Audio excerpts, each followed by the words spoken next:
जहां एक तरफ लोग देश भर में कोरोना संक्रमण से जूझ रहे हैं, तो वहीं दूसरी तरफ ब्लैक फंगस और वाइट फंगस जैसे संक्रमण अपने पैर पसार रहे हैं।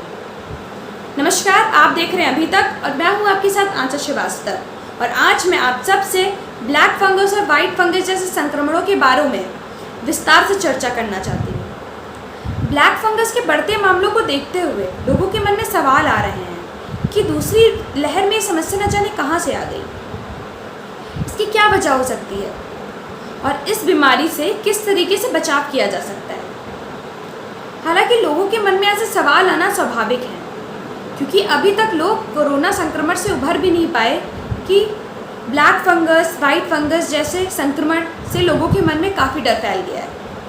तो आइए हम जानते हैं अपने डॉक्टर से कि उनका क्या कहना है। एम्स के डायरेक्टर डॉक्टर रणदीप गुलेरिया और मशहूर अस्पताल मेदांता के चेयरमैन डॉक्टर नरेश त्रेहन का कहना है कि जो लोग डायबिटीज़ के मरीज़ हैं और जो कोरोना से संक्रमित हो गए हैं, उन लोगों पर ब्लैक फंगस का बहुत ही ज़्यादा खतरा होता है।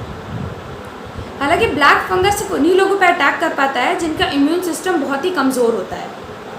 डायबिटीज़ के मरीज़ स्टेरॉइड्स का इस्तेमाल करते हैं, जिसकी वजह से उनका इम्यून सिस्टम बहुत लो हो जाता है, जिसके कारण वो ब्लैक फंगस का शिकार बन जाते हैं। जिनका स्वास्थ्य मजबूत होता है और इम्यूनिटी मजबूत होती है, उन पर ब्लैक फंगस अटैक नहीं कर पाता।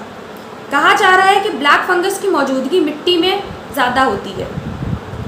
डॉक्टर्स का कहना है कि स्टेरॉइड्स ज़्यादा मात्रा पे लिए जाने पर ब्लैक फंगस का खतरा बनाते हैं और लोग ब्लैक फंगस की चपेट में आ जाते हैं। मेरी माने तो डॉक्टर की सलाह लिए बिना आपको स्टेरॉइड लेना ही नहीं चाहिए, क्योंकि ये आपके लिए बहुत ही ज़्यादा घातक साबित हो सकता है। तो पहले आप डॉक्टर्स की सलाह लीजिए, उसके बाद ही आप स्टेरॉइड्स का सेवन करिए। अब इसके कुछ लक्षण होते हैं जो हमारे शरीर में पाए जाते हैं, जैसे नाक में दिक्कत होना, चेहरा सुन्न पड़ जाना, चेहरे का रंग बदलना, दांत हिलने लगना, सिर दर्द होना, चेहरे के एक हिस्से में सूजन होना व दर्द होना। अगर ऐसे कोई भी लक्षण है तो आप डॉक्टर को दिखाइए। ब्लैक फंगस जब हमारे फेफड़ों तक पहुंच जाता है तो उसके लक्षण कुछ इस प्रकार होते हैं। आपको बुखार आएगा, आपके सीने में दर्द होगी, आपको सांस लेने में दिक्कत होगी, आपकी खांसी में खून आएगा, आपको धुंधला सा दिखाई देगा। अगर ऐसे कोई भी लक्षण आप में पाए जा रहे हैं तो प्लीज़ आप लोग डॉक्टर को जल्द से जल्द दिखाइए, क्योंकि दवाइयों से भी इसका इलाज हो सकता है। डॉक्टर का कहना है इसके 3 चरण इसके होते हैं, जिसमें पहले चरण में ये मुंह और नाक से शरीर में प्रवेश करता है, और वहीं दूसरे चरण में यह आँखों को प्रभावित करता है, और वहीं तीसरे चरण में यह दिमाग पर अटैक करता है। 4 से 6 हफ्ते तक इसकी दवाइयाँ चलती हैं। गंभीर मामलों में 3-3 महीने तक इसका इलाज चलता है। आपको बता दें कि इस बीमारी को गुजरात, यूपी, पंजाब और हरियाणा समेत करीब 14 राज्यों में महामारी घोषित कर दिया गया है। तो आइए बात करते हैं वाइट फंगस के बारे में। हालांकि इस तरह के मामले के बारे में कोई आधिकारिक पुष्टि नहीं हुई है, लेकिन विभिन्न मीडिया रिपोर्टों ने दावा किया है कि बिहार में वाइट फंगस के 4 मामले सामने आए हैं, और कहा जा रहा है कि ये ब्लैक फंगस से ज़्यादा खतरनाक है।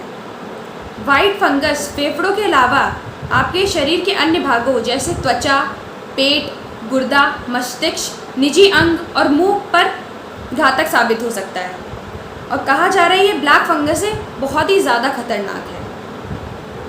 अभी जानकारी मिली है कि ब्लैक फंगस और वाइट फंगस के अलावा येलो फंगस ने दस्तक दी है।